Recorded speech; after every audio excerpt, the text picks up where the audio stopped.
Avstraliya strategik siyosat instituti 24 sentabr e'lon qilgan bir dokladida Sharqi Turkistondagi 380 dan ortiq yig'ilish lagerlarini aniqlab chiqqanligini o'tirg'i qo'ydi. Avstraliya strategik siyosat tadqiqot o'rni payshanba kuni e'lon qilgan dokladida Xitoy hukumatining 2019-yili 12 oyda Sharqi Turkistondagi tarbiyalanguvchilarning hammasi o'qish bitirdi degan so'zlarga raddiya berdi. Hamda Xitoy doiralarining davomli yangi tutib turish o'rinlarini ko'paytirayotganligini o'tirg'i qo'ydi.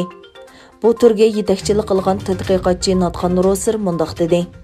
Gerçi Xitoy hukumati qayta tarbiyalash lagerlaridagi kursantlarning o'qish bitirganligini o'tirg'i qo'ygan bo'lsa-mu, ammo bu sonliq ma'lumot ambaridagi sonliq ma'lumotlar 2019 va 2020-yillari yangi tutib turish aslahalari qurilishiga davomli mablag' solganligini ko'rsatdi. 2019-yili 12 oydan boshlab Sharqi Turkistonda kam deganda 61 tutib turish o'rni yangi qurilish boshlagan. 14 tutib turish o'rnining qurilishi hozirmi davomlashyotidi. 380 dan ortiq lager ichida 50%ning bixatarlik darajasi yuqori aslahalar bo'lib, mutaxassislarning qarashicha, bu Xitoylarning mahbuslarning bixatarlik darajasi teqimi yuqori bo'lgan turmalarga yetkazganligidan derak berishi mumkin ekan.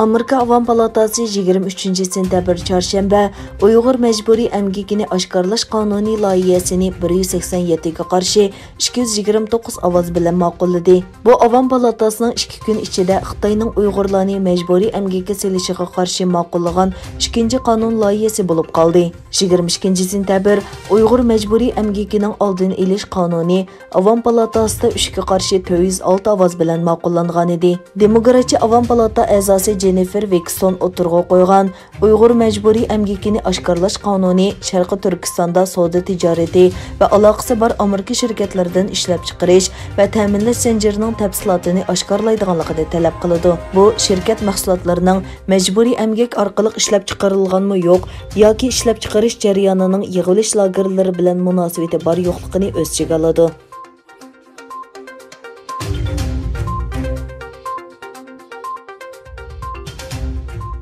Amerika hukumatining Xitoyning yangi tipli Wuhan virusining tarqalishiga mas'ul bo'lishi kerakligini qayta ta'kidlashi, ikki davlatning Birlashgan Davlatlar Tashkilotida turishliq bosh elchilari o'tirsida keskin jidal paydo qildi. Birlashgan Davlatlar Tashkiloti bixatarlik kengashi Xitoy virusining tarqalishi va asliga kelishdan keyingi jarayonini muzokara qilgan yig'inda Amerika bilan Xitoy o'tirishidagi virus jangiga shohid bo'ldi.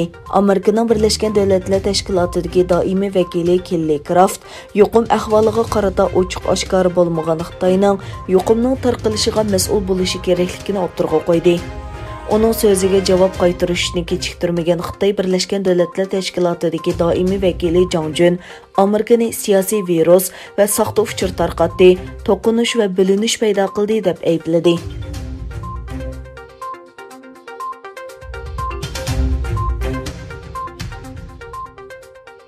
Amerika Tashqi ishlar ministri Pumpeyo Turkiyaning xۇاۋېي va Xitoyning boshqa texnikalarga tayinishini kuchaytirishning Amerikaning Shimoliy Atlantik ahdi tashkilotidagi ittifoqdoshi bo'lgan Turkiya bilan bo'lgan harbiy hamkorligiga ziyon soladiganligini ogohlantirdi. Pumpeyo bu ishlarni texnik qiyinlashtiryotdi dedi.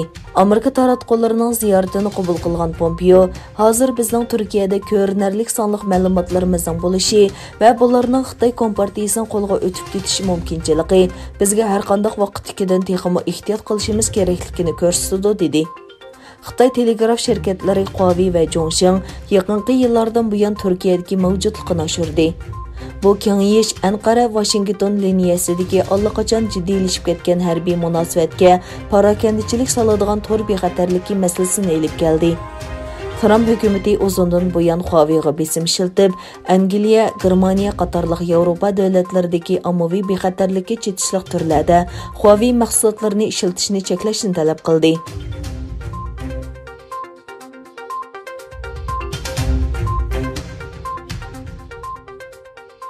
Yevropaittipaقى 9 avgust Belarusiyada o'tkazilgan prezident saylamidan keyin qasam berib vazifaga o'ltirgan Aleksandr Lukashenkonning qonuniy asosi yo'qligini, saylam natijasini e'tirof qilmaydiganligini bildirdi.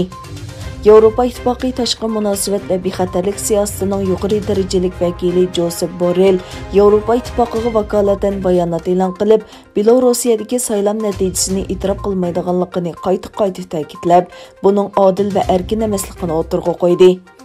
Borrell mundaq dedi: Aleksandr Lukashenkonىڭ 2020 yılı 9 ayının 23 günü vəzifəyə o'tirishi və hüquqini yana bir mezgil saqlab qilishinin demokratik qonuniy asosi yo'q. 1994 yıldan bu yan uda 5 qatim Belorusiyaning prezidentligiga saylangan Aleksandr Lukashenkonىڭ 9 avgust o'tkazilgan saylamda %80% ovoz bilan g'alaba qilganligi, onunğa eng yaqin raqibi Svetla Tixanovskayaning %10% ovozga erishganligi e'lon qilingan edi. Bu Belorusiya xalqining kuchli noroziligini qo'zg'ab, namoyishlarga sabab bo'ldi.